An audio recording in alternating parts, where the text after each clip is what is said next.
তুমি কি এমন কারোর জন্য কাঁদছো যে তোমার চোখের জলের দাম দেয় না? তুমি কি এমন কারো অবহেলা সয়ে ক্লান্ত যাকে তুমি নিজের জীবনের চেয়েও বেশি ভালোবাসো? তুমি কি অনুভব করছো যে তুমি যতই তার কাছে যেতে চাইছো সে ততই তোমাকে দূরে ঠেলে দিচ্ছে? যদি তোমার উত্তর হ্যাঁ হয় তবে আজকের এই ভিডিওটি শুধু তোমার জন্য। থাম্বনেলে তুমি যা দেখেছো তা একদম সত্যি। আজ তোমাকে শিখতে হবে কিভাবে চুপচাপ নিজেকে সরিয়ে নিতে হয়। আর আমি তোমাকে গ্যারান্টি দিয়ে বলছি, যেদিন তুমি এটা সঠিকভাবে করতে পারবে সেদিন সে তোমার জন্য হাহাকার করবে। হ্যাঁ, তুমি ঠিকই শুনছো, যে মানুষটা আজ তোমাকে অবহেলা করছে, যে তোমাকে সস্তা ভেবে নিয়েছে, সে তোমার অভাবের আগুনে জ্বলবে। কিন্তু তার আগে তোমাকে বুঝতে হবে কেন তুমি আজ এই অবস্থায়, কেন তোমার এত ভালোবাসা, এত কেয়ারিং তার কাছে মূল্যহীন হয়ে গেল।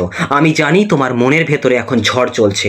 তুমি ভাবছো ওকে ছাড়া আমি কিভাবে বাঁচবো, ও তো আমার সব। কিন্তু বন্ধু, একটা কথা মনে রেখো, যে নিজের সম্মান করতে জানে না তাকে এই পৃথিবী কখনোই সম্মান দেয় না। তুমি আজ যার জন্য কাঁদছো সে তোমার ভালোবাসাকে নয়, তোমার দুর্বলতাকে ব্যবহার করছে। আজকের এই ভিডিওটিতে আমি মানুষের মনস্তত্ত্বের এমন কিছু কঠিন সত্য এবং বৈজ্ঞানিক ব্যাখ্যা তোমার সামনে তুলে ধরবো, যা শোনার পর তোমার দৃষ্টিভঙ্গি পুরোপুরি বদলে যাবে। আমি তোমাকে যুক্তি দিয়ে বোঝাবো কেন তোমার এই মুহূর্তের সবচেয়ে বড় শক্তি হলো তোমার চুপচাপ সরে যাওয়া। আমি তোমাকে অন্ধকারে আশার আলো দেখাবো। এই ভিডিওটি দেখার পর তুমি বুঝতে পারবে তোমার সমস্যা আসলে সে নয়, তোমার সমস্যা হলো তোমার নিজের আবেগ এবং মনস্তাত্ত্বিক কিছু ভুল সিদ্ধান্ত। আমরা আজ মানুষের মনের গভীরে ঢুকে গভীরে ডুব দেব। কেন মানুষ অবহেলা করে আর কখন মানুষ হাহাকার করে তা খুঁটিনাটি বিশ্লেষণ করব। তাই যদি তুমি সত্যিই তোমার জীবনের এই নরক যন্ত্রণা থেকে মুক্তি পেতে চাও, যদি তুমি চাও যে সে তোমার মূল্য বুঝুক, তবে এই ভিডিওর একটি সেকেন্ডও মিস করো না। এটি কোনো সস্তা মোটিভেশন নয়, এটা জীবনের কঠিন বাস্তবতার আলোকে তৈরি করা এক 100% কার্যকারী সমাধান। নিজেকে তৈরি করো বন্ধু এক নতুন যুদ্ধের জন্য, যেখানে অস্ত্র হবে তোমার নীরবতা। তুমি তো ভাবছো আমি তো ওকে এত ভালোবাসি, এত খুঁজি, ওর সব কথা মেনে চলি, তাহলে কেন ও আমাকে বুঝছে না, কেন ও আমাকে দূরে সরিয়ে দিচ্ছে? বন্ধু, এই কেনর উত্তর লুকিয়ে আছে মানুষের মনস্তত্ত্ব বা সাইকোলজিতে। প্রেম বিশারদগণ এবং সাইকোলজিস্টরা এই বিষয়ে অনেক গবেষণা করেছেন। আমরা সাধারণত মনে করি যত বেশি ভালোবাসবো তত বেশি ভালোবাসা রিটার্ন পাবো, কিন্তু বাস্তব জীবনে এমন সাদামাঠা নয়।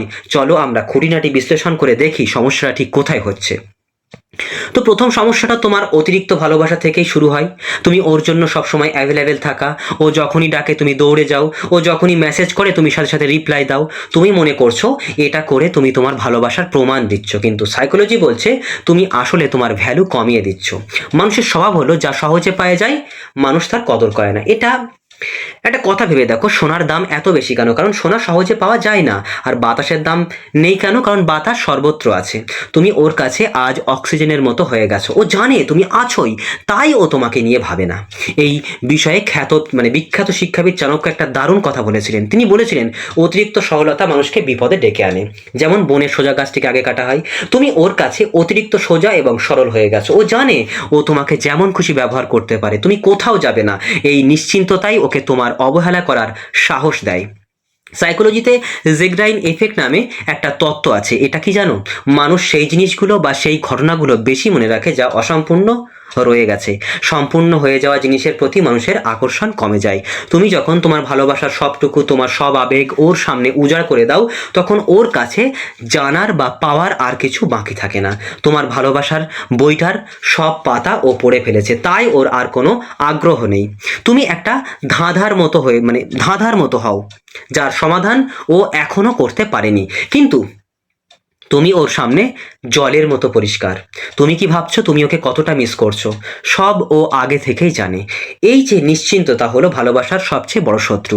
ও জানে তুমি ওর জন্য হাহাকার করছো, তাই ও শান্তিতে আছে। ও জানে তুমি ওর হাতের মুঠোয় আছো। মানুষ তখনই কোনো কিছুর জন্য হাহাকার করে যখন সে সেটা হারিয়ে ফেলার ভয়ে থাকে। ওশো বলেছিলেন প্রেম হলো একটা ঝুঁকি। এই ঝুঁকি নিতে ভয় পায় না, সে প্রেম বোঝে না। এখন ভেবে দেখো, তোমার সঙ্গীর কি তোমাকে হারিয়ে ফেলার কোনো ভয় আছে না ঝুঁকি আছে? একদমই নেই। ও জানে ও যতই খারাপ ব্যবহার করুক, ও যতই অবহেলা করুক, তুমি কাঁদবে, রাগ করবে, কিন্তু শেষে ওর কাছেই ফিরে আসবে। তুমি ওকে এমন এক সেফটি জোন দিয়ে দিয়েছো যেখানে ও রাজা। ও জানে ও ভুল করলেও তুমি তুমি গিয়ে মাপ চাইবে। যখন কোনো মানুষের মন থেকে হারিয়ে ফেলার ভয় চলে যায়, তখন সে আর সেই জিনিসের যত্ন নেয় না। তুমি ওর জন্য একটা মানে কি বলবো, টোকেন ফর গ্রান্টেড হয়ে গেছো। এটা শুনতে খুব কঠিন লাগতে পারে, কিন্তু আসল সত্য হচ্ছে এটা, তুমি আজ যে অবহেলা পাচ্ছ তার জন্য কিছুটা হলেও তুমি দায়ী। তুমি ভালোবাসার নামে তোমার আত্মসম্মান বিসর্জন দিয়েছো। ওশো আরেকটা কথা খুব সুন্দরভাবে বলেছিলেন, তুমি যদি নিজেকে ভালোবাসতে না পারো তবে এই পৃথিবীর কেউ তোমাকে ভালোবাসবে না। তুমি ওকে এতটাই ভালোবেসে ফেলেছো যে তুমি নিজের কথা ভাবার সময়ই পাও না। ও তোমাকে অপমান করছে, কষ্ট দিচ্ছে, কিন্তু তুমি তবুও ওর পায়ে পড়ে আছো। এর ফলে ওর মনে কি ধারণা জন্মাচ্ছে জানো? ও ভাবছে এর তো নিজের কোনো ভ্যালু নেই, ও তো আমার দয়ায় বেঁচে আছে। মানুষ সবসময় শক্তিকে পুজো করে, দুর্বলতাকে নয়। তুমি ওর সামনে নিজেকে দুর্বল প্রমাণ করছো। তুমি প্রমাণ করছো যে তোমার খুশি ওর উপর নির্ভর করে, আর এই দুর্বলতা ওকে তোমার উপরে রাজত্ব করার ক্ষমতা দিচ্ছে। তুমি এখন পুরোপুরি ওর আবেগের দাস হয়ে গেছো। ও ভালো ব্যবহার করলে তুমি খুশি হও, ও খারাপ ব্যবহার করলে তুমি দুঃখী হও। তোমার নিজের কোনো কন্ট্রোল নেই তোমার মনের ওপরে। তাই স্টোইক দর্শনে বলা হয় আমাদের নিয়ন্ত্রণ শুধুমাত্র আমাদের নিজেদের মনের ওপরে, বাইরের কোনো ঘটনার ওপর নয়। কিন্তু তুমি ঠিক তার উল্টো করছো। তুমি তোমার চাবিকাঠি ওর হাতে দিয়ে দিয়েছো। ও যখন চায় তোমাকে না চায়। ও যখন বুঝতে পারে যে ওর একটা কথায় তুমি কেঁদে ভাসিয়ে দাও, তখন ওর মনে তোমার প্রতি কোনো করুণা হয় না, বরং এক ধরনের অহংকার জন্ম নেয়। ও নিজেকে ভগবান মনে করতে শুরু করে, আর তুমি হও ওর ভক্ত। ভক্ত আর ভগবানের মধ্যে প্রেম হয় না বন্ধু। মানে ভক্ত আর ভগবানের মধ্যে কখনোই প্রেম হয় না, প্রেম হয় সমানে সমানে। তুমি সবসময় ওকে পাওয়ার জন্য চেষ্টা করছো, ওর কাছে যাওয়ার জন্য চেষ্টা করছো। আর সাইকোলজিতে একটা কথা বলা হয় ল অফ অ্যাট্রাকশন, এর উল্টো কাজ করে। যখন তুমি কোনো কিছুর পেছনে অতিরিক্ত ছুটবে, তখন সেটা তোমার থেকে দূরে পালাবে। ওশো একটা উদাহরণ দিয়েছিলেন, তুমি যখন কোনো কুকুরকে আদর করতে যাবে, ও হয়তো ভয় পেয়ে পালিয়ে যাবে, কিন্তু তুমি যখন নিজের কাজে ব্যস্ত থাকবে, ও নিজেই তোমার কাছে এসে লেজ নাড়বে। তুমি ওর পেছনে ছুটছো, তাই ও ভাবছে ও খুব মূল্যবান।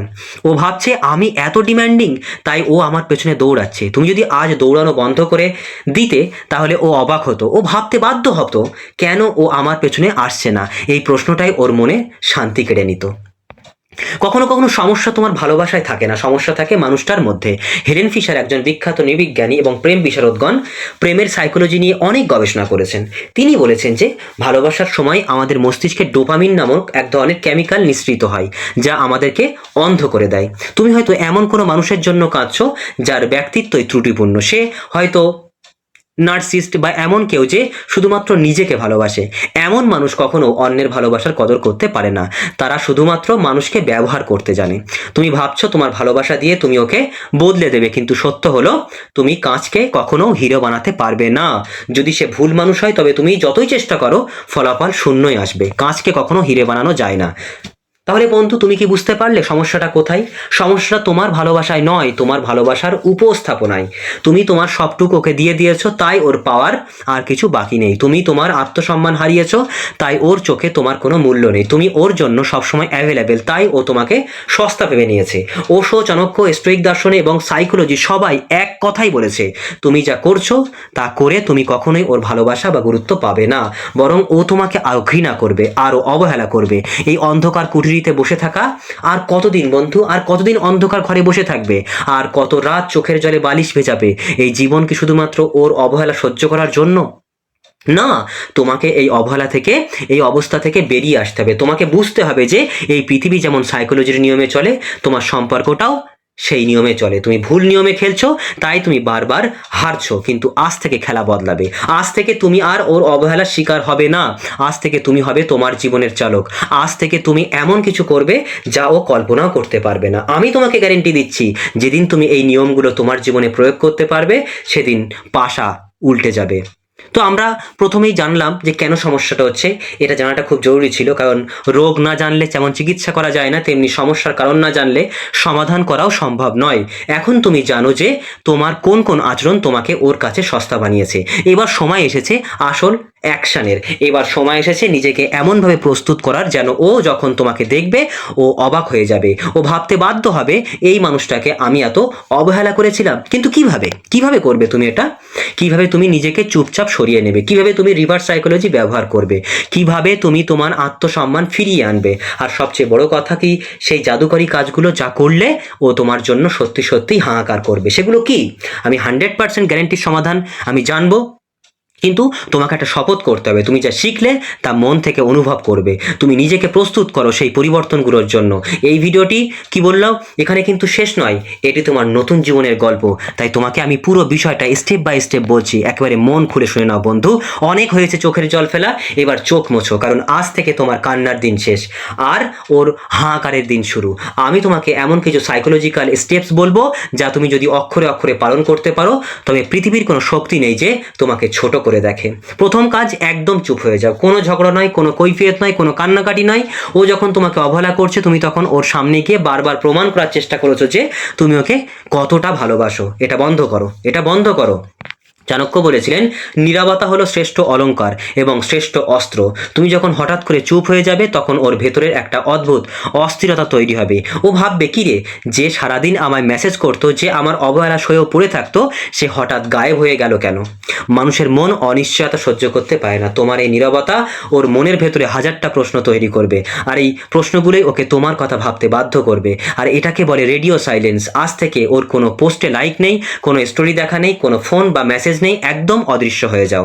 দ্বিতীয়ত কি করবে, এতদিন তুমি শুধু ওকে টেনেছো, মানে পুল করেছো, এবার ওকে ঠেলে দাও। যখন ও তোমার সাথে কথা বলতে আসবে বা কোনো সাধারণ মেসেজ করবে, তুমি খুব ছোট উত্তর দাও, যেমন হ্যাঁ, না, আচ্ছা।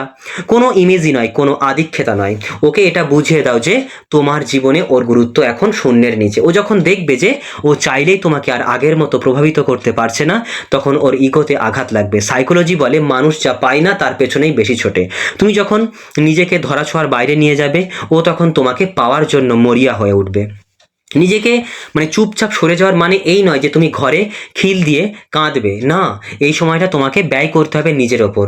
স্টোইক দর্শনের মূল কথা হলো নিজের ওপর নিয়ন্ত্রণ আনা। তুমি কি জানো ও তোমাকে কেন অবহেলা করে? কারণ ও তোমাকে ওর থেকেও নিচু স্তরের মনে করে। এবার ওকে ভুল প্রমাণ করো, জিমে যাও, ভালো পোশাক পরো, নতুন কোনো কাজ শেখো, নিজের ক্যারিয়ারে মন দাও, নিজেকে এমন এক উচ্চতায় নিয়ে যাও যেখানে পৌঁছাতে গেলে ওকে 10 বার ভাবতে হয়। ও যেন সোশ্যাল মিডিয়ায় বা লোকের মুখে শুনতে পায় যে তুমি এখন আগের চেয়ে অনেক বেশি হাসি খুশি আছো। যখন ও দেখবে যে ওকে ছাড়াও তোমার পৃথিবী দিব্যি চলছে, বরং আরও ভালো চলছে, সেদিন ও নিজের ভেতরে একটা বিশাল হাহাকার অনুভব করবে। ও ভাববে, আমি কি তবে ওর জীবনের এতটাই মূল্যহীন ছিলাম? এই হীনমন্যতাই ওকে তোমার কাছে টেনে আনবে। মনে আছে প্রথমেই আমি বলেছিলাম, অসম্পূর্ণ জিনিসের প্রতি মানুষের আকর্ষণ বেশি। এবার সেটাকে কাজে লাগা। ওর সাথে তোমার সম্পর্কটা এখন একটা অসম্পূর্ণ গল্প হয়ে থাক। ও যেন কোনো দিন জানতে না পারে তুমি এখন কি করছো বা কার সাথে আছো। রহস্য তৈরি করো। তোমার নীরবতা আর তোমার সাফল্য মিলে এমন এক রহস্য তৈরি করবে যে ও পাগল হয়ে যাবে তোমার খবর জানার জন্য। ও তখন তোমার বন্ধুদের জিজ্ঞেস করবে, তোমার প্রোফাইল বারবার চেক করবে। আর এই চেক করাটাই হলো ওর হাহাকারের শুরু। ওশো বলতেন, যদি তুমি কাউকে মুক্ত করে দিতে না পারো, তবে তুমি তাকে ভালোবাসো না, তুমি তাকে অধিকার করতে চাও। আজ থেকে তুমি ওকে মুক্ত করে দাও, মনের ভেতর থেকে সব দাবি ছেড়ে দাও। যখন তুমি মন থেকে কোনো কিছু ছেড়ে দাও, তখন সেই জিনিসের মহাকর্ষ শক্তি তোমার দিকে কাজ করতে শুরু করে। তুমি যখন ভাববে, ও থাকলেও আমার কিছু যায় আসে না, না থাকলেও না, তখন তুমি অপরাজেয় হয়ে উঠবে। তোমার এই নিরাসক্ত ভাবাটাই বা ডিট্যাচমেন্টটাই হবে ওর জন্য সবচেয়ে বড় শাস্তি। মনে রাখবে বন্ধু, ভালোবাসা ছাড়া মানুষ বাঁচতে পারে, কিন্তু আত্মসম্মান ছাড়া মানুষ পশুর সমান। আজ থেকে নিজের কাছে প্রতিজ্ঞা করো, যে তোমাকে একটা মিনিট সময় দিতে কৃপণতা করে, তুমি তাকে 1 সেকেন্ডের জন্য ভাববে না। চাণক্য আর একটা কথা বলেছিলেন, যিনি নিজের আত্মসম্মান রক্ষা করতে পারেন না, তিনি অন্যের সম্মান পাওয়ার যোগ্য নন। তুমি নিজেকে সম্মান করবে, পৃথিবী তোমাকে সম্মান করবে। ও যখন দেখবে তুমি আর ওর পায়ে পড়ে নেই, তুমি নিজের শর্তে বাঁচছো, তখন ও তোমাকে শ্রদ্ধা করতে বাধ্য হবে। আর ভালোবাসা শ্রদ্ধা থেকেই শুরু হয়। আমি জানি আজকের এই কথাগুলো তোমার বুকে তীরের মতো বিঁধেছে, কিন্তু এই তীরটাই তোমার বিষ নামাতে সাহায্য করবে। তুমি যে অন্ধকার গর্তে পড়ে আছো, সেখান থেকে ওঠার একটাই রাস্তা, নিজের ওপর বিশ্বাস রাখা এবং শক্ত হওয়া।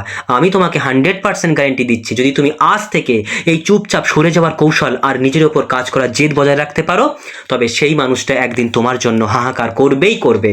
কিন্তু একটা কথা মাথায় রেখো, ততদিনে হয়তো তুমি এতটাই বদলে যাবে যে ওর ওই হাহাকার তোমার কানে পৌঁছাবে ঠিক ঠিকই, কিন্তু তোমার হৃদয়ে আর কোনো জায়গা পাবে না। তুমি কি চাও না এমন এক জীবন যেখানে কেউ তোমাকে সস্তা ভাববার সাহস পাবে না? তুমি কি চাও না নিজেকে এমনভাবে তৈরি করতে যাতে লোকে তোমার উদাহরণ দেয়? তবে আজ থেকেই শুরু করো। ফোনটা রাখো, ওর কথা ভাবা বন্ধ করো, আর আয়নায় নিজের চোখের দিকে তাকিয়ে বলো, আমি সেরা, আমি মূল্যবান, আর আমার জীবনে কোনো অবহেলা সহ্য করার জন্য নয়। আজকের পর থেকে তোমার কোনো কাজ যেন ওকে দেখানোর জন্য না হয়, বরং নিজের উন্নতির জন্য যেন হয়। যেদিন তুমি নিজের খুশির জন্য বাঁচতে শিখবে, সেদিন সারা পৃথিবী তোমার পেছনে দৌড়াবে। যাও বন্ধু, নিজেকে প্রমাণ করো। অন্ধকার কাটিয়ে আশার আলো ফিরে আসে। আমি জানি তুমি পারবে, কারণ তোমার ভেতরে সেই শক্তি আছে যা পাহাড় টলাতে পারে। শুধু দরকার ছিল এই ধাক্কাটুকুর। তা ভিডিওটি যদি তোমার হৃদয়ে আঘাত করে থাকে, যদি মনে হয় এই কথাগুলো তোমার শোনার দরকার ছিল, তবে কমেন্টে লিখে জানাও, আজ থেকে আমি নিজের জন্য বাঁচব। তোমার একটা কমেন্ট আরও হাজারটা মানুষকে সাহস যোগাবে। নিজের খেয়াল রেখো বন্ধু, নিজের সম্মানের খেয়াল রেখো। দেখা হবে বিজয়ী গল্পে।